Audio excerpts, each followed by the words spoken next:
Hey there folks, the number one LCD sound system fan from the Infinite Jukebox here with another episode of the Rapid Record Recap. What is the Rapid Record Recap, you may be asking? It's a pretty regular series that I do on this channel where I talk about releases from the past few months that, for one reason or another, I just didn't get a chance to cover on the channel. Maybe I didn't have time to cover them, maybe I didn't even know they came out until it was way too late to cover them in a timely manner, in a full-length video. It doesn't really matter the reason. The point is that I'm covering them now. So without further ado, in a vain attempt to catch up with my ever-growing backlog of records that I haven't reviewed on this channel that will surely only grow in the next few months as I continue to be increasingly inconsistent with my upload schedule, which is basically non-existent at this point, here we have June through August of 2025 Rapid Record Recap.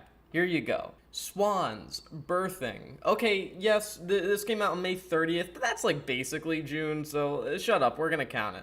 And the reason I'm covering this in this video, despite it being one of the most critically acclaimed albums of the year, is because what am I gonna say about a Swans album that not everybody has said about it already? I mean, I love Swans, and they're an amazing band, of course, but I think it's pretty fair to say that this record, just like any other Swans album, or at least most of their records, is pretty over-discussed and kind of boring to talk about at this point when everyone has already said everything that can possibly be said about it. It's a great record. I love the embracement of the sort of gothic influences that they really had in a much, grander scale on their pre-reunion work that they kind of haven't had as much in recent years. Kind of just coming back here is really nice to see. The vocal work is amazing. The songwriting is cryptic and outright downtrodden in some places, but at the same time has a very introspective elegance to it that I think makes this record good as a final album. It really just kind of sells it as this emotional late career piece that I think could nicely cap off the Swans catalog if they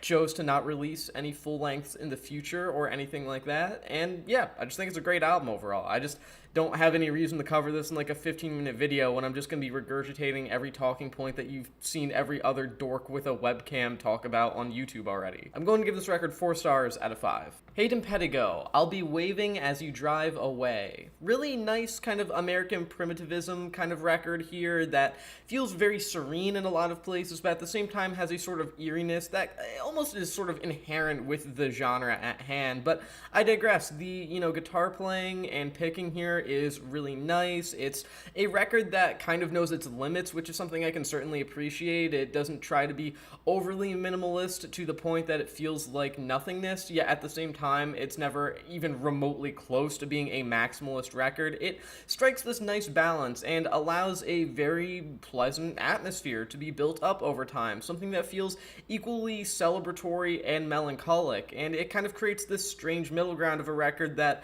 emotionally may feel kind of muddled to people who have a difficult time appreciating wholly instrumental music or this particular brand of acoustic guitar music, but I don't know, for me personally, I really like the sound and I really like this record. I'm going to give this album 3.5 stars out of 5. Mary Halvorson, About Ghosts. This is probably my favorite album from jazz guitarists, kind of modern critical favorite within the realm of jazz, Mary Halvorson to date, with everyone kind of firing on all cylinders throughout this record. I mean, Adam O'Farrell delivers some of his best work as a trumpet player to date here. Nick Dunstan locks in some really solid bass grooves on a lot of the tracks here, and of course Halvorson's guitar tone is as beautiful as ever as she explores the space nicely without ever becoming too avant-garde and leaving behind her otherwise pretty well-grounded and semi-traditional peers, which is something I can certainly appreciate because it allows the entire band to feel like a working unit of a group, and the production is pretty solid, albeit straightforward as well, and that's not something I'm really ever going to complain about. So yeah, really great record, and one of the best jazz albums I've heard all year so far, and certainly worth checking out if you're interested in hearing a tragically under-discussed jazz artist within the kind of music nerd crowd. I think she's one of the best active today. I'm going to give this record 4 stars out of 5. Lil Tecca, Dopamine. Get it out of the way now. Yes, Dark Thoughts is the best song here by like a mile. It's a really insanely catchy song. The beat is pretty great as well, bouncy, but the rest of the album is actually pretty solid too, with Lil Tecca finally carving out kind of his own space within the realm of trap with some rage influences thrown in there after quite a few records and tapes of him kind of sounding like nothing in particular, just a poor imitation of a variety of other artists within the trap sphere without any real personality uniquely attached to him. This record kind of blows that out of the water. I mean, sonically, it isn't super original. A lot of the flows here do allow him to put his own spin on things, though, and in turn, it doesn't feel totally derivative of those trap and rage sounds. And I mean, the boom in popularity it's seen in, the last couple of years, that particular scene, it honestly makes sense that someone would take a lot of time, or at least a fair amount of time, to finally kind of carve out their own identity within it. Kind of starting out working with a lot of these very base influences of popular mainstream rappers within the trap scene until they finally get into a point where they feel distinct. And I really do think DOPAMINE is the album where that happens for Lil Tecca, which is really nice to see. A very underestimated guy like him putting out a solid record is always honestly something to celebrate. So yeah, I'm going to give this album 3 stars out of 5. Juicy J and Logic, live and in color. A pretty bizarre collaboration over here, if I do say so myself, but a shockingly good one with some pretty colorful beats, and Logic drops some solid lines too, as he usually has on at least his projects from the last few years. But the star of the show here really is, unsurprisingly, Juicy J, who fits shockingly well over these kinds of shimmering boom bap beats. Not to say he hasn't necessarily worked with anything like this in the past, it's just surprising to hear him work so well over it while also having some legitimate chemistry with Logic as well. And, his songwriting is pretty great here too. He gets fairly personal and talks about his family, pays tribute to his late great collaborator and 3-6 Mafia cohort, Gangsta Boo, and a lot of the interlude discussions that he has with Logic throughout this record, which make up a large chunk of it, I would like to add, have him, talk about his legacy and career. And yeah, in turn, it's just a shockingly good collaboration, and I wouldn't mind seeing the two work together again in the future if they felt like they had the energy and ideas for it. I'm going to give this record 3.5 stars out of 5. HAIM, I Quit. God, this is just so boring and dry. I mean, the production is fine, I guess, but this album just has nothing going for it. Mediocre production, decent enough but mostly unremarkable songwriting and instrumental performances that can best and most accurately be described as competent and nothing else. There's just nothing even remotely memorable about this record, just everything mediocre. I'm going to give this record 2.5 stars out of 5. Kevin Abstract, Blush, the latest solo album from Mr. Kevin Abstract, and his rapping here is pretty solid, but the production is the real highlight of the record, with a lot of the memorable and subtly colorful beats throughout being the thing that actually makes this a, even remotely remarkable listening experience. But those more indie pop and rock moments, like I Wasn't There, just do not hit for me at all. They feel really bland. In fact, the whole record feels kind of a bit one note, because while the production is really good, the whole thing tends to kind of feel a bit dull, never introspective or dour enough to be truly melancholy, but at the same time not so energetic that accomplishes much in terms of really engaging the listener overall. And the features from people like Quadeca are pretty lackluster. Even former collaborator Amir Van's verses kind of feel forgettable, certainly not either of their best work, although I do like, I suppose, JPEG Mafia's verse on Nola is pretty cool, and Danny Brown's little interlude is, pretty cool, I guess. I like the little kind of reference to the Danny Brown show that they do there. I don't know, man. An interlude's the most memorable part of this album. I think that, kind of makes my point pretty clear. I'm going to give this record 2.5 stars out of 5. BABYMETAL, Metal Fourth, making their major label debut for Capitol Records. BABYMETAL's idol-inspired kind of quirky metal is as obnoxious and as forced as ever. I just don't get it, man. I do want to say, I actually do think that the base concept of let's combine J-pop idol stuff with very accessible kind of entry-level metal is kind of interesting, and I mean, more than, talking about quality, could actually potentially get more people into both as a whole, get more, mainstream pop fans into heavier stuff, and get more metalheads into more accessible and, mainstream kind of stuff. I just think it's an interesting idea, but the final result isn't catchy enough to work as J-pop, and it's not heavy enough to work as metal. It's too polished, but doesn't have any hooks, and the features from people like Slaughter to Prevail and Polyphia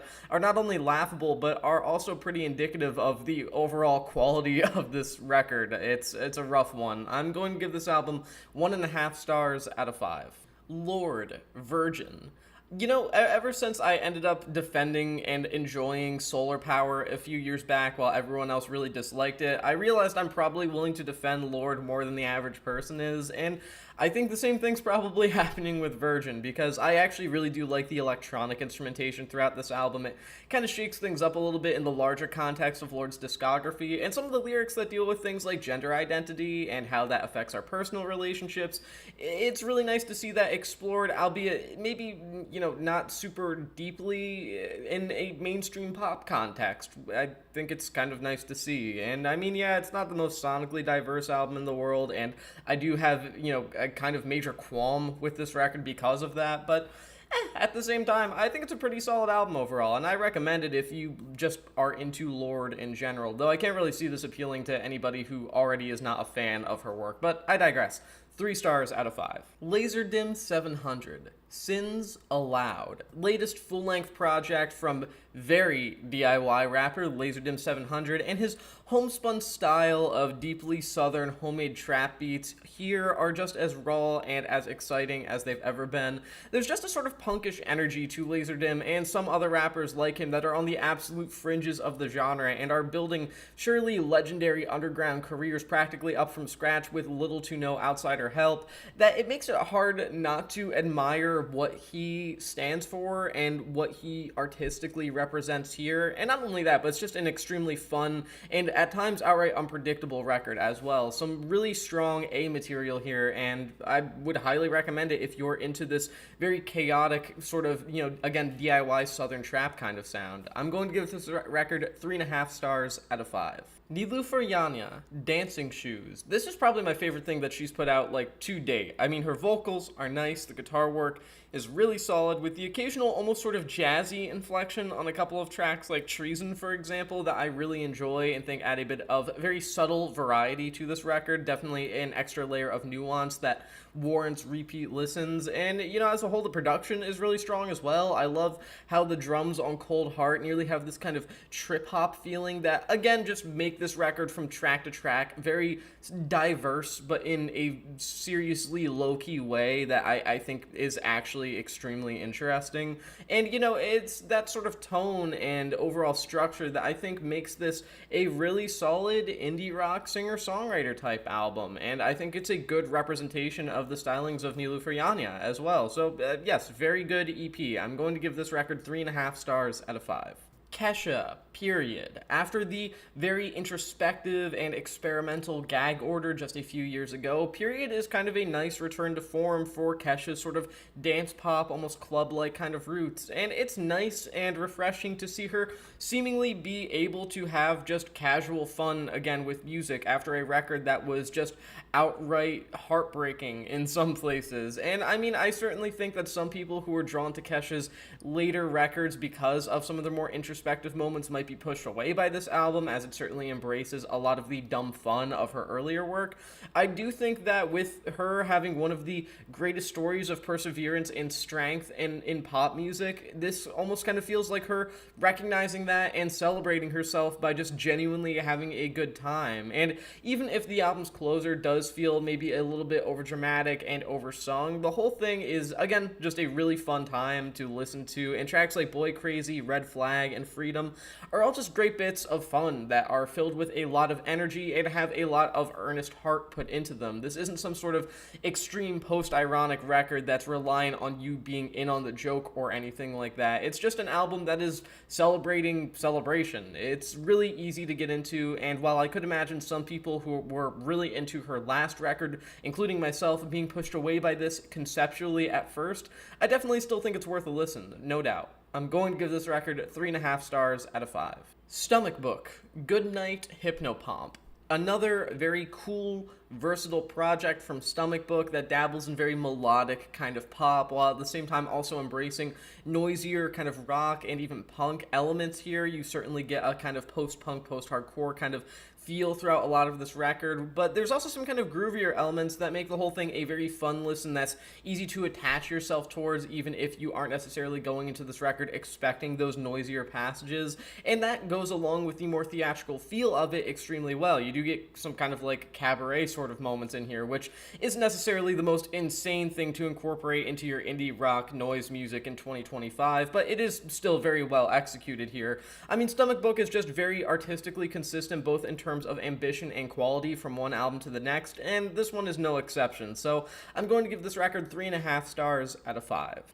Tempest, self-titled. I could see someone having a hard time getting into Tempest's very slam poetry style of delivering his raps for sure, but personally I dig it, especially here on this album where his lyrics get arguably more personal than ever before, as he talks a lot about coming out as a trans man and the struggles that he faced in that time, while also diving into his history with gender identity and dysphoria, two things that end up coming across as extremely relatable for the listener and very vulnerable on behalf of Tempest himself, which I can always really appreciate. It's a cool record and one of his most personal to date, and I think that his is a voice very much worth hearing out if you are looking for any very socially aware and deeply personal artists, or in particular rappers in 2025. I would say definitely seek this one out if that sounds like something that appeals to you. I'm going to give this record 3.5 stars out of 5. Ryan Davis and the Roadhouse Band, New Threats from the Soul.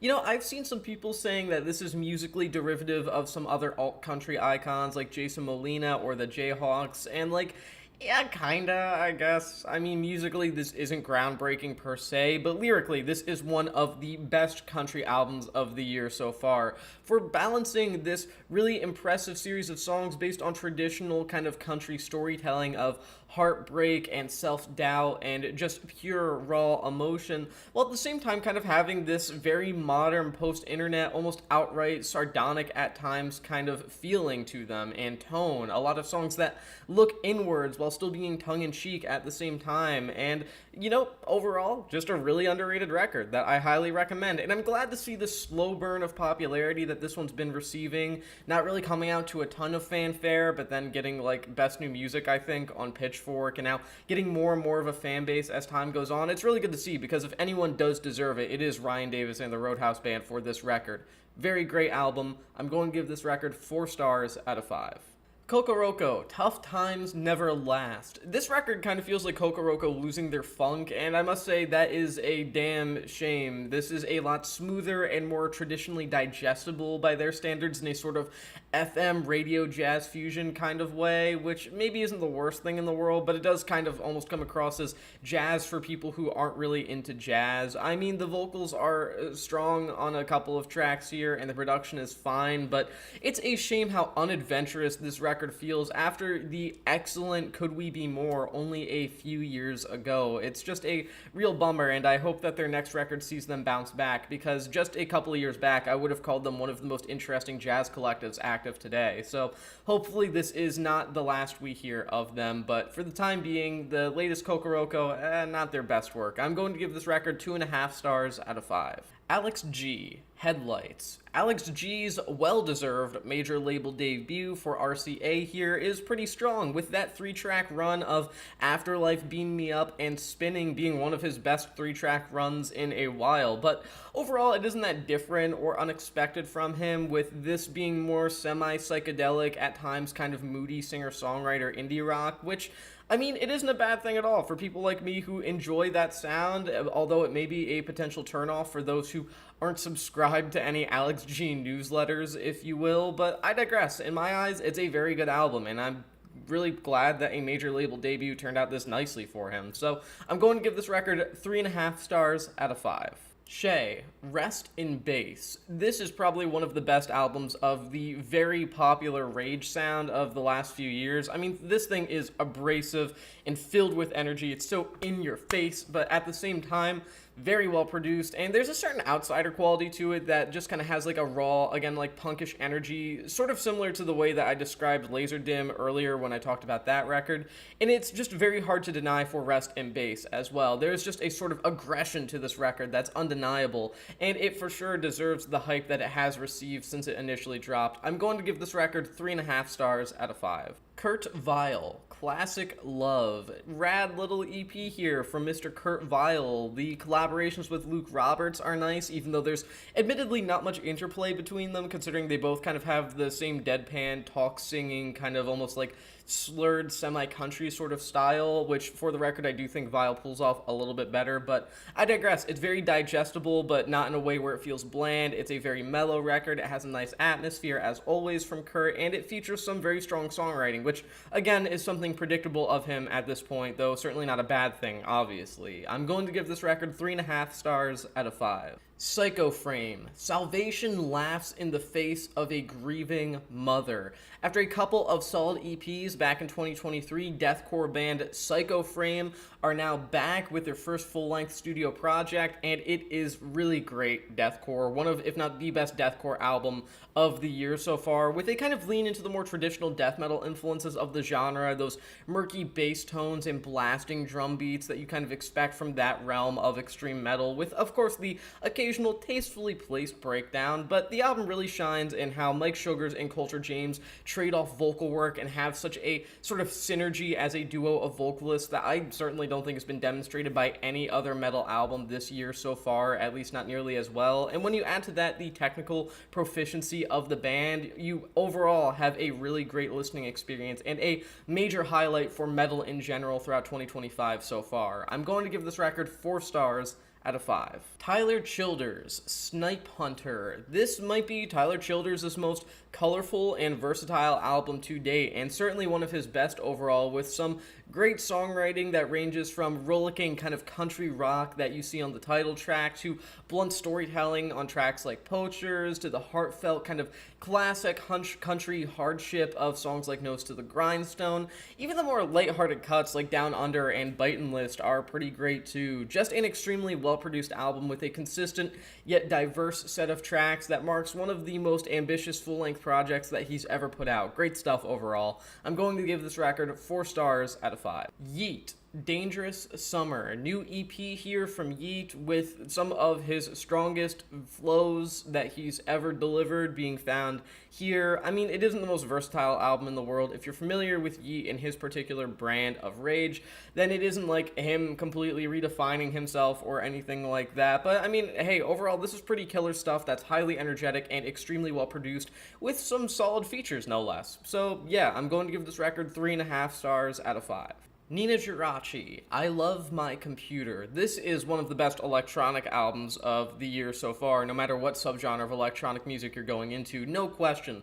Just an extreme celebration of all things digital, of course, in particular electronic music, but just the digital world in general. It's just this beautiful, earnest, colorful celebration of the positive impacts that just digital devices and computers and the internet and so on and so forth have provided the world artistically. And again, it's just beautifully produced. A lot of these instrumentals are so deeply complex to the point that you can sit down and analyze them endlessly, yet at the same time are so in your face and well mixed that they're easy to just lose yourself into and just kind of groove with at the same time. It's just a great record overall, and you're missing out on one of the most genuinely fun and, to be honest, earnest albums of the year so far if you aren't giving this one a shot. I'm going to give this record 4 stars out of 5. Ethel Cain, Willoughby Tucker, I'll Always Love You. You know, I thought I was going to have more of a visceral, emotional reaction going into this, or at the very least, just something more to say about this record, but I really don't, because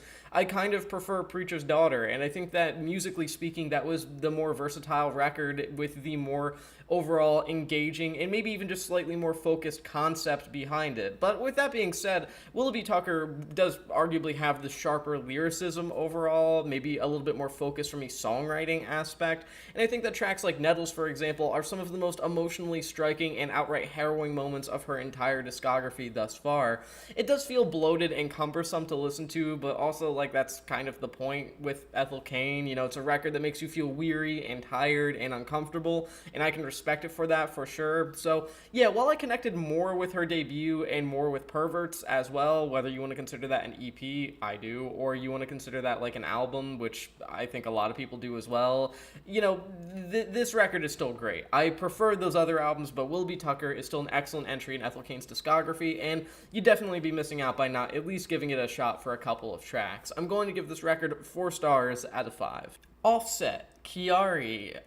Compared to other mainstream rap albums from the last few years, obviously inspired by the introspection of Kendrick's Mr. Morale and the Big Steppers, Offset's Kiari feels a bit more earnest than most, with him being in the midst of an actual divorce right now. Not that he couldn't have made a good album without getting divorced, obviously, but at the same time, it does add a degree of reality to the listening experience. And while there is some filler here for sure, I also think that there are a couple of really powerful and elegant moments like Never Let Go that are somewhat of a rarity within Offset's overall discography, as well as some of the most consistent flows that he's ever delivered. Maybe not the most unpredictable, to be certain, but, consistent for sure. And even if most of the features besides John Legend and Jid aren't great, I still think that this is a solid listen overall that I would for sure recommend if you are a pre-established fan of Offset, or you've just been generally following his name in the news in the last year or so and want to see a lot of those headlines translated to a